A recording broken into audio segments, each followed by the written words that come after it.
Sir మీరు first movie Rajasekhar గారితో చేశాను అని అన్నారు. అంటే హ్మ్. ఫస్ట్ సెట్‌లోకెళ్ళగానే అంటే మీకు ఆ ప్రపంచం తెలీదు కాబట్టి అప్పటి వరకి మీరు ఎలా ఫెల్ట్ అయ్యారు? అసలేం తెలియదు. కెమెరా పెడుతుంటే కెమెరా దిక్కు చూస్తున్నా నేను. అలా చూడకూడదు. ఆహ్, ఆ కెమెరా దిక్కు చూసి అటు ఇటు చూస్తుంటే అప్పుడే జీవిత గారు వచ్చి ఆమె ఇగ మరి కోప్పడుతుందేమో అనుకున్నా గానీ, అదే ఆమె చెప్పడం. ఏమనకుండా నేను సిన్సియర్‌గా ఒప్పుకున్నా గదా! నేను కొత్తగా వచ్చినాను ఒప్పుకున్నా గాబట్టి ఆమె నాకు అడ్వైస్ ఇచ్చింది. ఆమెకి ఇప్పటికి థాంక్స్ చెప్పుకుంటూనే ఉంటాను. దాంతోటి ఇగ మెల్లమెల్లగా చేసుకుంటూ వస్తున్నాను. ఒక 'ప్రభాస్' గారు, 'జూనియర్ ఎన్టీఆర్' గారు తప్ప అందరి హీరోలతోటి చేశాను. అంటే డైరెక్ట్ వాళ్ళతోటి సీన్స్ కొందరితోటున్నాయి, కొందరితో లేవు గానీ అందరి హీరోలతోటి చేశాను.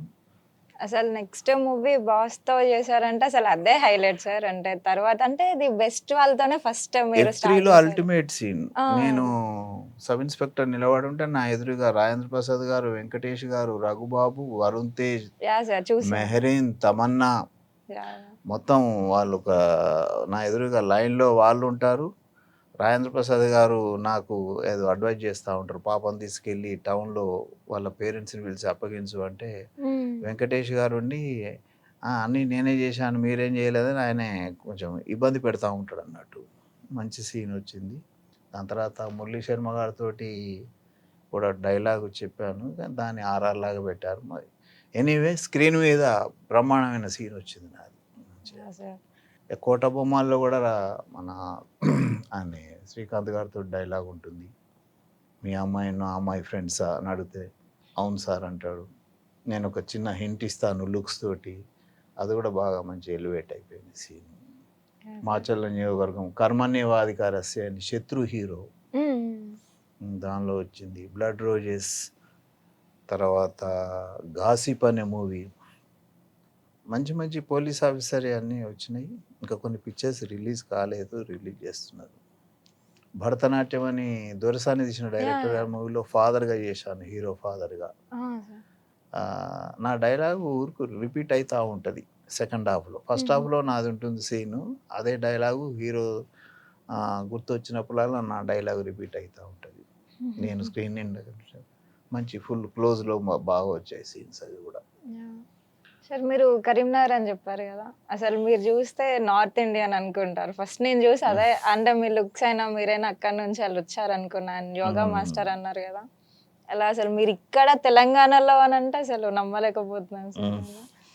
అండ్ ఫ్యామిలీ గురించి మామ్ అండ్ డ్యాడ్ వాళ్ళు. మాకు నాకు ఇద్దరు పిల్లలు. మా మిసెస్‌ది మాది ఒకటే ఊరు. ఒకటే ఓకే. ఊరు. మాకు బంధువుగా పరంగా నాకు వరస, మరదలు వరసనే అయితుంది. తనని ఓకే. చేసుకున్నాను.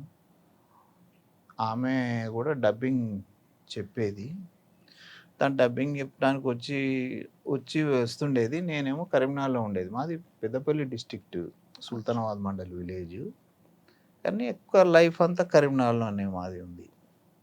వచ్చి వెళ్తుంటే నేను ఇక్కడికొచ్చిన తర్వాత నేను ఇండస్ట్రీకి రావడానికి కారణం ఆమె గూడా 100కు 100% కారణం.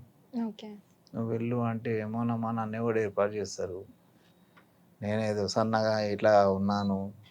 అక్కడ సినిమాలలో చూస్తే ఎంత బిగ్ పర్సనాలిటీసు, ఇంత హెడ్డు అది ఇది అంటే అవన్నీ విగ్గులు అవి పెడతారు. ఏం గాదు. చేయవచ్చు అట్లా అని చెప్తే చాలా ఎంకరేజ్ చేసింది. ఆమె ఎంకరేజ్‌మెంట్ తోటే నేను ఇవాళ ఈ స్థాయిలో ఉన్నాను. ఓకే. తర్వాత నేను అక్కడ విలేజ్‌లో ఉన్నప్పుడు గూడా ఉదయభాను యాంకర్ ఉంది యాంకర్. గదా! హ్మ్. ఆమె సుల్తానాబాద్‌లో ఉంటుండే. అప్పుడు ఆమె చిన్ననాటి నుండి డాన్స్ అవి ఇవి చేయడం ఆమె బాగా ఇంట్రెస్టు. ఆమె సాంగ్స్ పాడుతుంటే నేను కంజర ప్లే చేసేది. కంజర గాని, కాంగో గాని ప్లే చేసేది. మా మిత్రుడు ఆయన సాంగ్స్ పాడుతుంటే నేను కోరస్ ఇచ్చుకుంటూ కంజర ప్లే చేయడం, ఆమె డాన్స్ చేయడం. అంటే చిన్నప్పటి నుండి గూడా కల్చరల్ ఫీల్డ్ తోటి అసలింక మ్యాథ్స్ చూస్తూ అన్నిట్లో పెరిగాను. మీరు ఆల్ రౌండర్ అన్నమాట. ఆ! సింగింగ్ కాంపిటీషన్స్ వెళ్ళేది. ఓహోహో! సంగీత పరంగా ఏం రాదు గానీ, పాటల పోటీలకు వెళ్ళి పాటలు పాడేది. బహుమతులొచ్చేది. ఈ అన్ని రంగాల్లో కలిసి సెల్ఫ్‌లన్నీ నిండిపోయాయి మా ఇంట్లో. మెమంటోసు ఓహో! అవన్నీ గూడా. Great sir. అండ్ మీ ఇష్టమైన డైరెక్టర్ ఎవరు సార్? మీ ఫేవరెట్? అంటే ఇప్పటి వరకే మీరు ఆయనతో చేయాలి అని ఒక డ్రీమ్ ఉంటది కదా! విశ్వనాథ్ గారు. ఓహ్! ఓకే. Great legend. ఆయనను ఒకసారి ముట్టుకోవాలని ఉండే. కరోనా టైంలో వచ్చినప్పుడు ఇక్కడ కో డైరెక్టర్ రాజేష్ అని ఉండే, ఆయన నుండి రాజేష్ గారు ఒక్కసారి విశ్వనాథ్ గారిని వెళ్ళి కాళ్ళకు నమస్కారం చేయాలి, ఆయనను ముట్టుకో ఆయనే బాలసుబ్రహ్మణ్యం గారిని ఉండి వాళ్ళతో చిన్న ఫోటో దిగితే ఉన్నారని ఉండే, కానీ కోరిక తీరలే. బాగా వాళ్ళంటే విపరీతమైన. ఓకే. అండ్ ఫేవరెట్ హీరో వచ్చేసి 'బాస్' అని చెప్పారు. ఇంకా ఇప్పటి ట్రెండ్ ఏమో త్రివిక్రమ్ శ్రీనివాస్ గారు. ఓకే. అల్టిమేట్గా ఆయన ఒక ప్రతి సినిమాలో ఒక సందేశం ఉంటుంది. ఒకప్పుడు రేలంగి నరసింహారావు గారు ఒక మెసేజ్ ఇచ్చేది మనకు. ఇప్పుడు త్రివిక్రమ్ శ్రీనివాస్ గారు డెఫినెట్గా ఒక మెసేజ్ ఉంటుంది సినిమా నుంచి. ఖచ్చితంగా. ప్రతి సినిమా నుంచి ఒక మెసేజ్ ఉంటుంది. ఆయన సినిమాలు పెట్టుకుంటూ చూస్తూనే ఉంటా. అలా వైకుంఠపురంలో కానీ, అత్తారింటికి దారేది కానీ, అట్లాంటి ఆయన మూవీస్ అన్నీ కూడా నితిన్ చేసినవి ఏవైనా ఆయన సినిమాలు మధ్య మధ్యలో పెట్టుకొని చూస్తుంటాను. చాలా బాగుంటాయి. అది అన్ని రకాలు రంగరించి ఆయన మనకు మీట్ అయ్యారా సార్? మీట్ అయ్యారా? నేను కలిసాను. ఓకే. ఉదయభాను వాళ్ళ పిల్లలు ఇద్దరు ట్విన్స్ అమ్మాయిలు పుట్టినప్పుడు బర్త్డేకు రండి అంటే వచ్చాం. మన మదర్ని మేము అక్కయ్య అక్కయ్య అని పిలుస్తాం. ఓకే. తమ్ముడు రావాలి అది ఇదంటే వచ్చినాం. అప్పుడు వచ్చినప్పుడు అందరినీ కలిసాం. బాలకృష్ణ గారు, త్రివిక్రమ్ శ్రీనివాస్ గారు, సిరివెన్నెల సీతారామన్ శాస్త్రి, రాజా రవీంద్ర గారు, మురళీమోహన్ గారు, రఫీ గారిని కలిసాము. రామ్ లక్ష్మణ్ ఫైటర్స్. ఇప్పటికీ మేము రామ్ లక్ష్మణ్ పంచవటి కాలనీలో ఉంటాను నేను. యోగాలో నాకు టచ్ ఉంది కాబట్టి ఆయన అప్పుడప్పుడు యోగా క్లాస్కి వచ్చినప్పుడు నేను కూడా వన్ ఆఫ్ ది గెస్ట్గా వాళ్ళతో పాటు డయాస్ మీద ఉండి ప్రోగ్రామ్ చేస్తుంటాను. ఫ్రీక్వెన్సీగా నేను పంచవటి కాలనీ కమ్యూనిటీ హాల్లో వెళ్ళి యోగా క్లాసెస్ చెప్తుంటాను. Okay sir. అంటే ఎన్ని మూవీస్లో అంటే మీకు కాల్స్ వచ్చాయి, మీరు ఏమన్నా అప్రోచ్ అయ్యిందన్నా అంటే సుందరానికి లైక్ మూవీస్ తీసాను అని చెప్పారు కదా, దాంట్లో డైరెక్షన్ డిపార్ట్మెంట్ కాల్స్ వచ్చాయి డైరెక్ట్. అంటే మీకు ఆల్మోస్ట్ ఇప్పటి వరకు అయితే స్ట్రగుల్స్ అయితే ఏం లేవు అని చెప్పొచ్చా? స్ట్రగుల్స్ ఏం లేవు అట్లని చెప్పి నేను బాగా మంచి పొజిషన్ కూడా వెళ్ళలేదు. ఇంకా జర్నీ అవుతుంది, స్టార్ట్ అవుతుంది. ఇంకా రిజిస్టర్ అయ్యి అంటే ఒక షూట్కి వెళ్తే 10 మందిలో 2 3 ఏర్పాటు చేస్తారు ఆర్టిస్టులు. సో అలా ఆ 10 మందిలో 9 మంది ఏర్పాటు చేసేంత వరకు అన్న కనీసం జర్నీ చేయాలనేది నా కోరిక.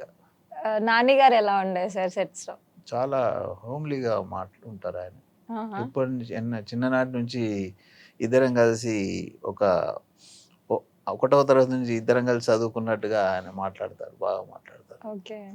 నేను సీన్ అయిపోయింది అంటే ఇంకా అప్పుడప్పుడే కొత్త కదా, సీన్ అయిపోయి ఓకే సార్ అని నేను తెలియకుండా ఏంటంటే సీన్ అయిన తర్వాత సార్ బాగా వచ్చిందా సార్ అని అడిగేది నేను డైరెక్టర్ గారిని. పక్కన ఆర్టిస్టులను అలా అడగకూడదు అంటే ఎందుకు అడగకూడదు, బాగా రాలేదంటే మళ్ళీ చేస్తాననేది. వాళ్ళు వచ్చి చాలా ఫ్రాంక్ ఉన్నారు మీరు, టు బీ ఫ్రాంక్ అని అడిగేస్తున్నారు అంటే మిస్టేకా సార్ అంటే లేదు అదే కరెక్టు అన్నాడు.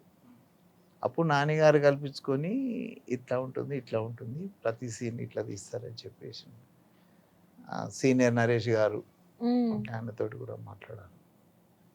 రాజేంద్ర ప్రసాద్ గారు ఆయన జోగియల్గానే ఉంటాడు.